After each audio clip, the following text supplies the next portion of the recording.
Hello Aries, Sun, Moon, Rising, and Venus signs. Kamusta kayo? Sana po nasa mabuti kayong kalagayan. Welcome back po sa Star Tarot at kung bago kayo rito, welcome din po kayo. Please subscribe, like, share my videos, and leave me a comment kung nakaresonate po kayo. So Aries, first card po ninyo, we have mature woman. Ayan, so you maybe have a relationship with this mature woman, no? Maaring ito'y blood relationship. O pwedeng nanay mo siya, o pwedeng auntie mo, o pwedeng lola mo, o pwede rin naman na baka asawa mo siya. Depende, no, sa inyong sitwasyon. But maybe you have you have a relationship, whether romantic or hindi, 'di ba? Or kadugo mo siya, pwedeng gano'n. So, depende yan sa inyong sitwasyon. But, sa ngayon, maaaring you will be dealing with this person around this time. Baka meron kayong mahalagang pag-uusapan. Baka meron kang sitwasyon sa ngayon na siya yung pwedeng makatulong sa'yo. Siya yung mag-show up to support you, yung ganon, no? Or po pwedeng merong pag-uusap dito na magaganap, no, related sa pamilya. Baka merong sitwasyon na kailangang i-address, no, sa pamilya. We have unexpected income, napakaganda. Merong paparating na kaperahan na hindi ninyo inaasahan. Parang ano siya, parang windfall of money, no? Parang ganon. And makakatulong sa inyo, 'di ba? Kasi hindi siya sa budget, kumbaga hindi siya yung kasama sa binabudget ninyong pera. Kaya this is going to give you somehow ekstrang kaluwagan kasi syempre, 'di ba, hindi ito kasama sa binabudget ninyo. So, pwedeng this is the time, 'di ba, na pwede mong i-treat naman yung sarili mo, yung gano'n, no? So, ayan. So, what else? We have message. Ayan. So, merong mensahe.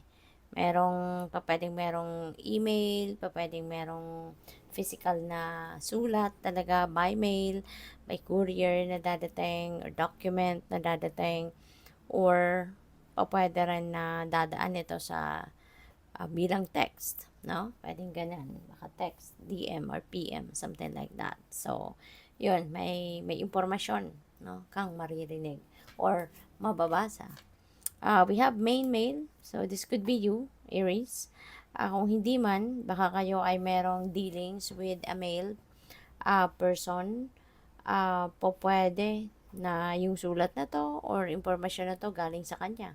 Pwedeng ganun din. Or, pwede rin na yung dadating sa'yo na impormasyon could be linked to this person. Pwedeng siya yung subject, no, na nilalaman ng impormasyon na ito.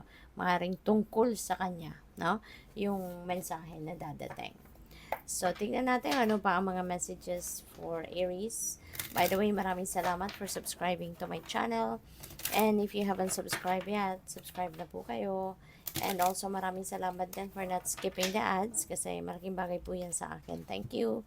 And also, kung gusto po ninyo na mag-join sa membership, just click the join button po sa baba ng video. Thank you. So, we have the judgment. Yan. So, this is time for, pag nilay-nilay, pag bumuni-muni, pag-iisip-isip. Kasi, magkakaroon kayo dito ng awakening. Magkakaroon kayo dito ng realization. With that pagninilay-nilay at pagmumuni-muni. And it's maybe because gagawin din ninyo yung pag-iisip-isip na yan because there could be a situation na parang mapapaisip na talaga kayo, no? Pwede kasi na yung situation na to returning, kumbaga history, 'di ba? Kasi yung history, it repeats itself, 'di ba? So, pwedeng nangyari na to in the past, pero eto na naman, maaring same thing, same situation, 'di ba? Same scenario, pwedeng ganon. Kaya, mapapaisip kayo. This could be something, no, na parang merong karmic cycle, 'di ba? Parang karmic cycle ito na marirealize mo na, teka lang, parang nangyari na to sa akin couple of years ago.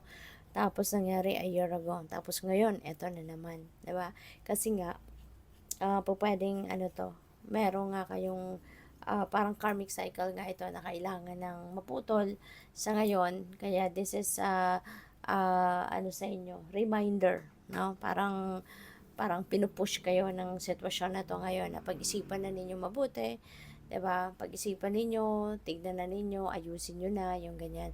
Kasi this could be the perfect time for you to do this. Otherwise, 'di ba, uulit na naman 'yan, 'di ba? Paulit-ulit na lang hangga't hindi ninyo na-address ng tama or hindi ninyo natututunan pa yung lesson na dapat ninyong matutunan from this. We have Six of Wands, which is really beautiful kasi tagumpay ito. No? So, Six of Wands, this is victory energy. This is something na pagtatagumpayan ninyo. Pwedeng trabaho yan, career ninyo yan, or business, ganyan. This is something no, na definitely you have worked so hard for, diba? At ngayon, finally, kumbaga, yung sipag at syaga ninyo is coming to, ano na, kumbaga, ang tawag dito, magpe-pay off na. 'Di ba? So, kung ano man ang pinaghihirapan ninyo rito, pinagsisikapan na makamit ninyo, it's coming to fruition na. At marami, no, siguro ang mas makakakilala sa inyo ngayon, maraming mga tao ang makaka-recognize sa inyo sa ngayon. And yung ano din ninyo, kung kunyari sa trabaho ito, or career related ito. So, this time din, no, pwedeng mabigyan na kayo ng promotion, ng financial reward, kasi nga, mara-recognize na yung galing ninyo.